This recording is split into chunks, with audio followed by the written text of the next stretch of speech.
happy to have you join me today in what will go down as the greatest demonstration for human rights in the history of our nation since Martin Luther King gave his legendary "I Have a Dream" speech 47 years ago on August 28, 1963. I now sit in his symbolic shadow. Martin Luther King gave a great many African Americans who did not have the right to attend public school alongside their white peers, participate in community activities or socialize freely, and neither can I.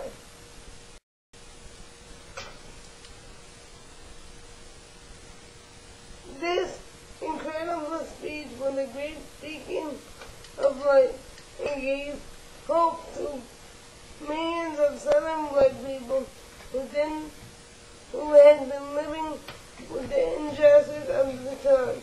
It came as a joyous daybreak to end the moonlight of captivity. But 47 years later, we must face the tragic fact that the disabled people have taken their place.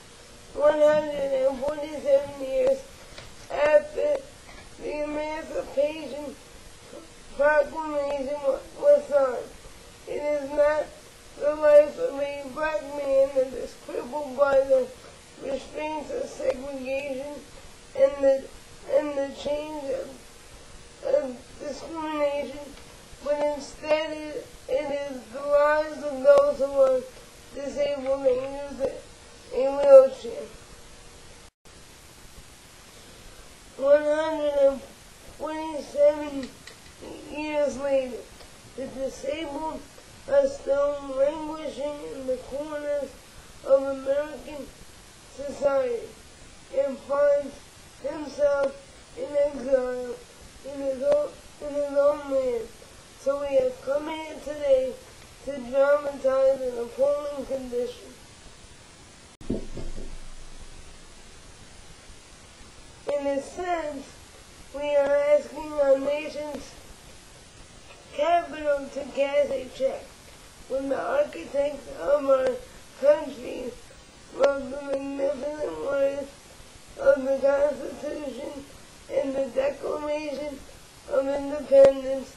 They were signing a promissory note to which every American was to benefit. This note was a promise that all men would be guaranteed the inalienable rights of life, liberty, and pursuit of happiness. It is obvious today that America has defaulted on this promissory note as far as citizens with disabilities are concerned. Instead of honoring this sacred obligation, America has given the disabled people a bad check, which has come back marked insufficient funds. But we refuse to believe that the bank of justice is bankrupt. That there are insufficient funds in the great vaults of opportunity of this nation. So we have come to cast a check that will give us upon demand the riches of freedoms and the security of justice. We have also come here to remind America of the fierce urgency of now. This is no time to engage in the luxury of cooling off or take the tranquilizing drug of gradualism. Now it is time to rise from the dark and desolate valley of segregation and the isolation to the sunlit path of justice. Now it is time to open the doors of opportunity to all citizens. Now it is the time to lift our nation from the quicksands of injustice to the solid rock of brotherhood. It would be fatal for the nation to overlook the urgency of the moment and to underestimate the determination of many disabled people. Those who hope we need the lost steam will be content will have a rude awakening. There will be neither rest nor tranquility in America until the disabled people are guaranteed their citizenship rights. The whirlwind of revolt will continue to shake the foundation of our nation until the bright day of equality emerges. But there is something that I must say to my people who stand on the one threshold in the place of justice. In the process of gaining a rightful place, we must not be guilty of bitterness and hatred. We must forever conduct our struggle on the high plane of dignity and discipline.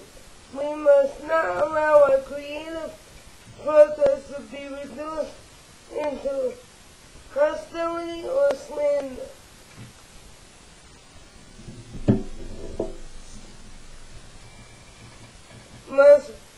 We must rise to the majestic heights of meeting ignorance with dignity and respect.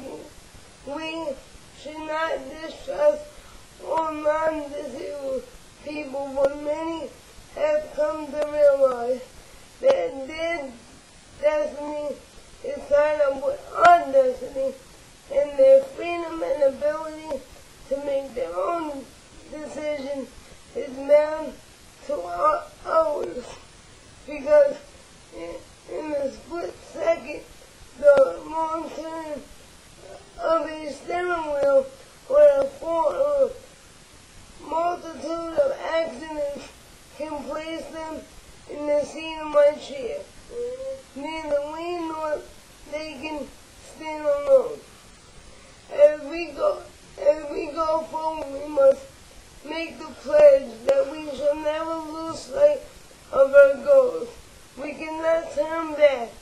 There are those who are asking the devotees of civil rights, when will we be satisfied? We can never be satisfied. As long as our bodies are not treated with the respect that our caretakers would give to their own, we cannot be satisfied. As long as our basic mobility is dependent on the whims of others and not on our own desires, we can never be satisfied. As long as we are denied the opportunity to become employed or educated as our able-bodied counterparts. No. We are not satisfied, and we will not be satisfied until justice rolls down like waters and righteousness like a mighty stream. I say to you today, my friends, that in spite of the difficulties and frustrations of the moment, I still have a dream. I have a dream that one day this nation will rise up and live out the true meaning of its creed. We hold these truths to be self-evident, that all men are created equal. I have a dream that one one day every state will be transformed into an oasis of freedom and justice. I have a dream that one day no one will be judged by his or her physical abilities, but by the content of the character.